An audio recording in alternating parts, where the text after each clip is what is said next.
Hemos diseñado un dispositivo de ingeniería eléctrica con el objetivo de concentrar campo eléctrico en una zona controlada del espacio.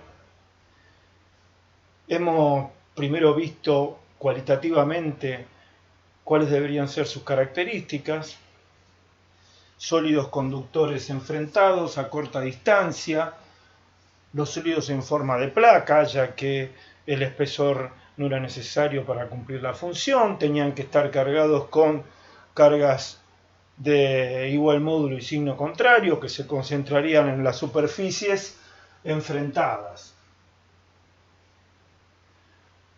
Vimos que la expresión analítica de la capacidad, obtenida aplicando las propiedades del campo electrostático que habíamos desarrollado antes, nos dan una expresión que resulta ser función de la geometría del capacitor y de una constante universal, la constante dieléctrica del vacío. La capacidad resulta ser proporcional a la superficie de las placas, lo cual es intuitivo porque es en esa superficie que se aloja la carga. Cuanto mayor superficie, es lógico que haya más capacidad de almacenar carga. Y también vimos que la capacidad es inversamente proporcional a la distancia entre placas, porque a igualdad de carga, a igualdad de campo eléctrico, a menor distancia entre placas, menor diferencia de potencial, y la diferencia de potencial está en el denominador de la capacidad. También vimos que este dispositivo tiene una funcionalidad adicional, quizás más importante que aquella con la cual lo diseñamos, y es la de acumular energía eléctrica entre sus placas, energía que deberá aportar en forma de trabajo el agente que cargue al capacitor y que nos podrá ser devuelta cuando el capacitor se descargue. Ahora bien, hasta aquí no hemos dicho una sola palabra de cómo cargar al capacitor. Si fuera por los recursos que tenemos hasta ahora, deberíamos pensar en frotar las placas del capacitor o ponerlas en contacto con otro conductor. No haremos eso.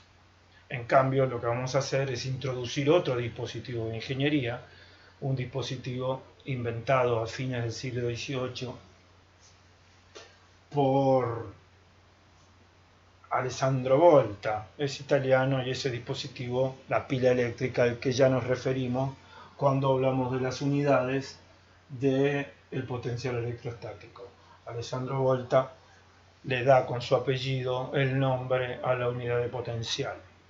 Ya hablamos también de Galvani, el otro italiano que fue quien le dio la idea a Volta, que lo llevó a su invento, y a quien se le reservó el apellido para darle nombre a las corrientes que genera el invento de Volta, las corrientes galvánicas, que así se llamaba la corriente continua en el siglo XIX. El nombre de electricidad estaba reservado para la electrostática que estamos viendo nosotros ahora. Bueno, ¿por qué tanto discurso alrededor de la pila? Bien, porque en rigor no vamos a decir nada respecto de lo que pasa dentro de la pila.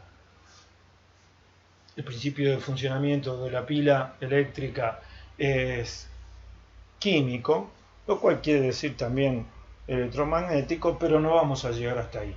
Para nosotros, una pila será una fuerza electromotriz. Con este nombre la vamos a designar, la vamos a representar por este símbolo: una placa larga y finita y otra placa más gruesa y corta. La placa larga será el borne positivo, la placa corta el borne negativo, y diremos que este dispositivo es capaz de sostener una diferencia de potencial epsilon entre sus bornes.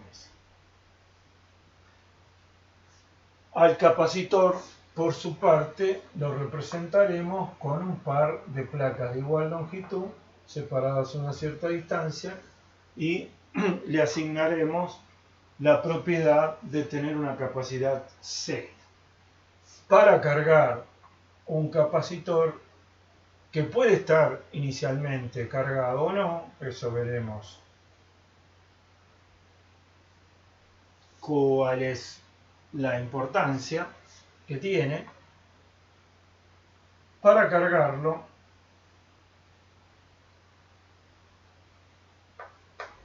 lo conectamos a los bornes de una fuerza electromotriz. Llamaremos a las pilas fuerzas electromotrices. ¿Por qué? Bueno, primero porque no necesariamente hoy por hoy tiene que ser una pila. Hay otros dispositivos capaces de sostener una diferencia de potencial continua entre sus bornes. Los llamamos en general fuerzas electromotrices. ¿Por qué? Porque al conectar un elemento que puede estar inicialmente descargado a una fuerza electromotriz, este dispositivo es capaz de mover cargas de una placa a la otra del capacitor para cargarlo. Podemos imaginar que si el capacitor va a quedar cargado así, la FEM fuerza el movimiento de cargas positivas de la placa negativa a la positiva para que la carga positiva se acumule en la placa positiva dándole este signo, mientras que la carencia de cargas positivas que viajaron hacia la placa positiva deja a la otra placa cargada negativamente. También podríamos imaginar que se trata de cargas negativas que viajan de la placa positiva a la negativa. Para la mayor parte de los fenómenos que vamos a estudiar, a nosotros nos va a dar lo mismo que el fenómeno se produzca de una manera o de otra, y en general va a ser más fácil imaginarse el desplazamiento de cargas positivas que el de negativas.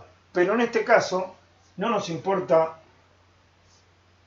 nada, porque en rigor no nos vamos a ocupar de lo que pasa cuando las cargas se están desplazando, sino de lo que pasa cuando las cargas dejan de desplazarse, es decir, cuando se restablece el equilibrio electrostático en este que es nuestro primer circuito. ¿Por qué circuito? Porque se puede circular a lo largo de un camino cerrado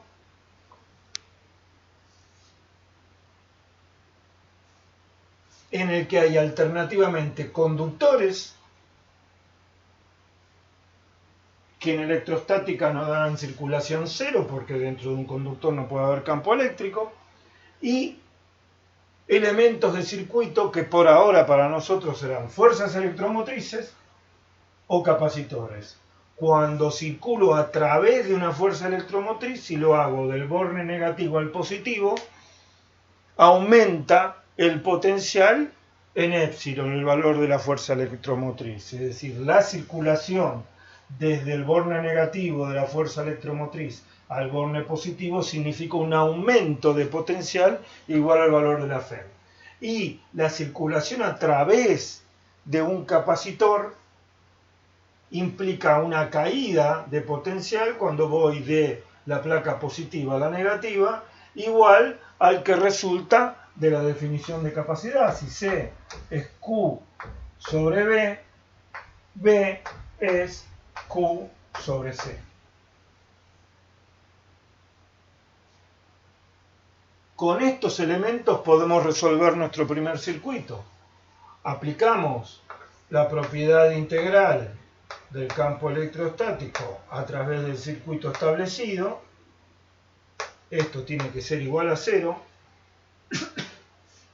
Salimos del punto A, circulamos en el sentido de las agujas del reloj, atravesamos la FEM, obtenemos más épsilon, atravesamos el capacitor al que le hemos asignado esta carga Q con esa polaridad, que vamos a ver que es la correcta, pero que podríamos no conocer.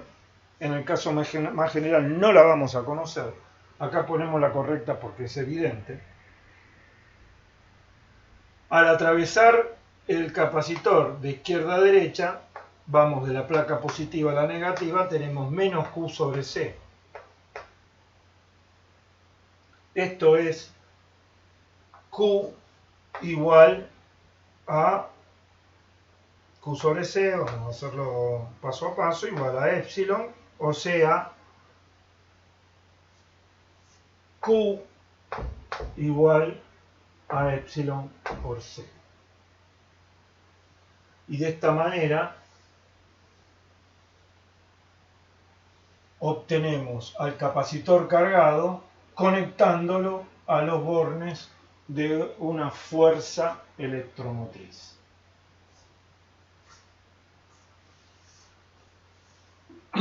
Bien, vamos a incorporar en este bloque dos variantes a este circuito que es el más elemental. Imaginemos que en vez de tener un solo capacitor de capacidad C conectado a la fuerza electromotriz, tenemos dos capacitores conectados de esta manera, de manera que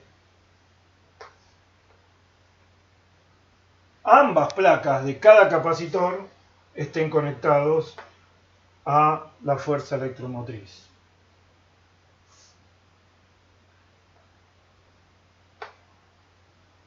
Podríamos dibujar esto así como lo dibujamos, o también lo podemos dibujar así.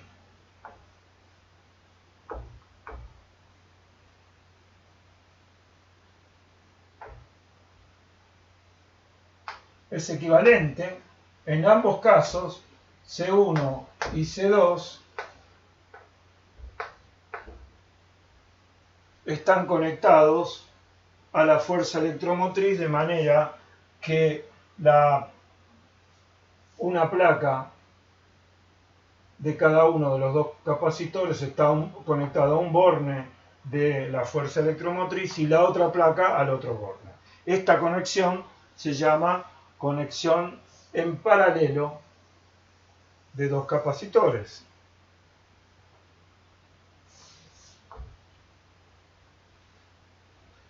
Veamos cómo resolvemos este circuito.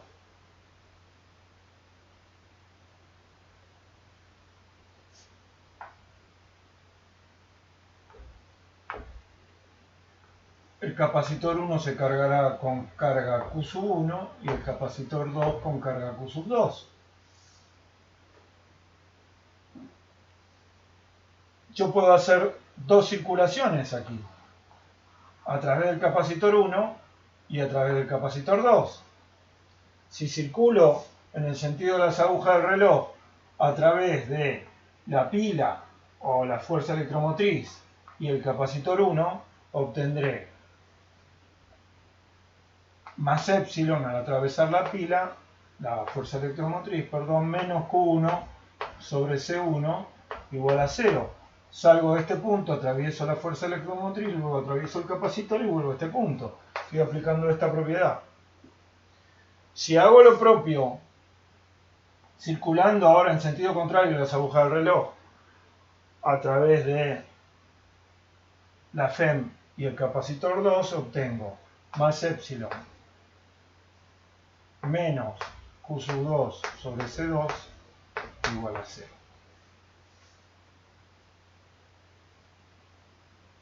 O sea, Q1 igual a C1 por epsilon y Q2 igual a C2 por epsilon.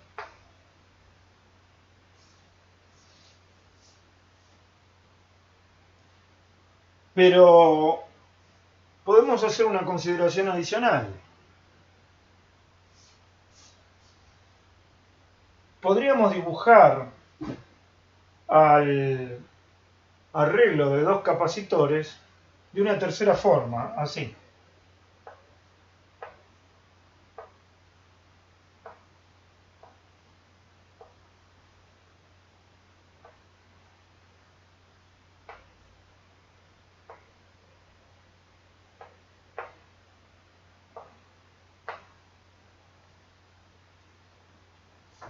Y podríamos imaginarnos todo adentro de una caja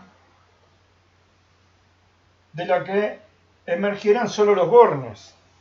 Nosotros podríamos ver esto como un único capacitor. Si conectamos la pila o la fuerza electromotriz a estos bornes, ambos capacitores se cargarán. El circuito es exactamente este, porque fíjense que dada la continuidad de conductores, lo que termina ocurriendo es que cada placa de cada capacitor queda conectada a uno de los bornes de la fuerza electromotriz. De manera que las fórmulas son exactamente estas. Pero visto como un solo capacitor, nosotros veríamos que al conectarlo a la fuerza electromotriz epsilon,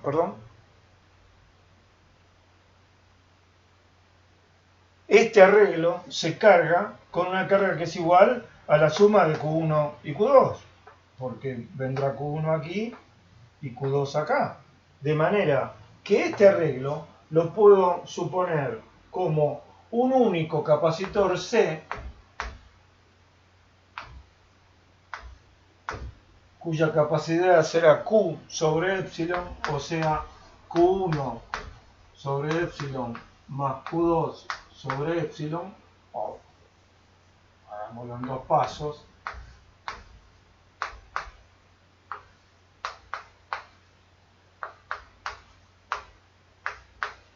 o sea, C es igual a C1 más C2. Y esta es la fórmula para capacitores en paralelo. La capacidad de dos capacitores conectados en paralelo es la suma de las capacidades de cada uno, y esto se puede generalizar, por supuesto, a n capacitores conectados en paralelo. Hay más. Podemos agregar aquí en este bloque otra forma de conectar dos capacitores, no ya poniendo cada placa de cada capacitor a un borne de la FEM, sino conectándolos así. Las placas entre sí y estas recién conectadas a la FEM.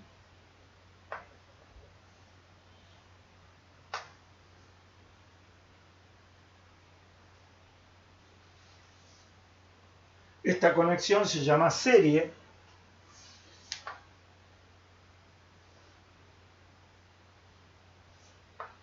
podemos intentar resolverla con los mismos recursos. Tenemos una única circulación, no dos. Esa única circulación, si la hacemos en el sentido de las agujas del reloj,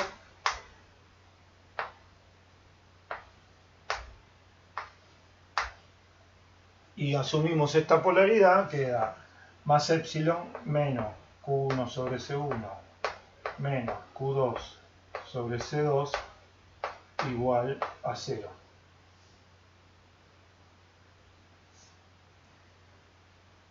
Tenemos una ecuación, pero tenemos dos incógnitas. No nos alcanza con la circulación para resolver el problema.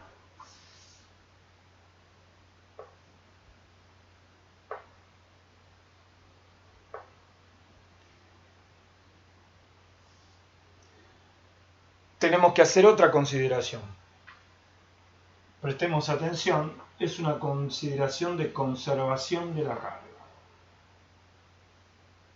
Si estos capacitores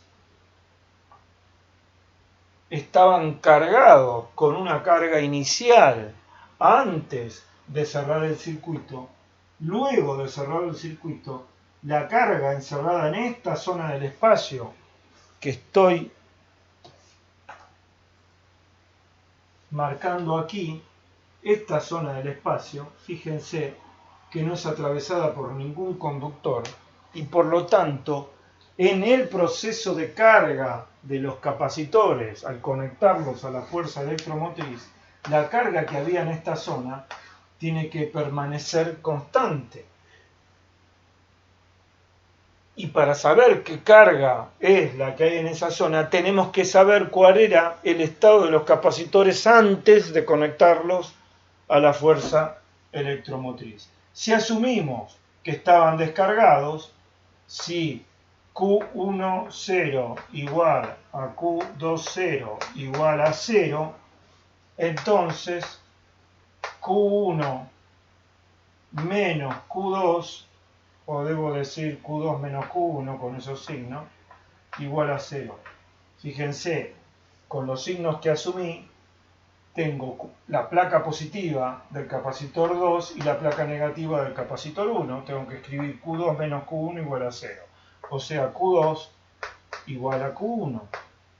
Por lo tanto, epsilon de la 1 igual a Q, que multiplica a 1 sobre C1 más 1 sobre C2.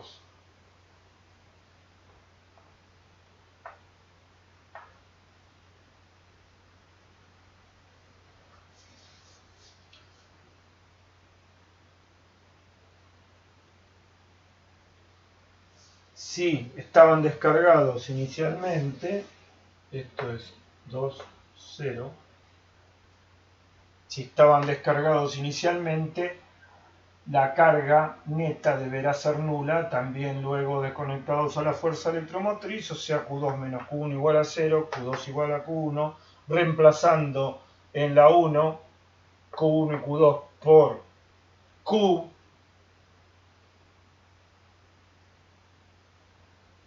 Q2 igual a Q1 lo llamamos Q, queda esta expresión. Ahora bien, si consideramos este arreglo como un solo capacitor, será C igual a Q sobre epsilon. Y Q será la única que hay. Lo que yo advertiré es que este arreglo se cargó con Q. Y esto, fíjense, que es 1 sobre C1 más 1 sobre C2.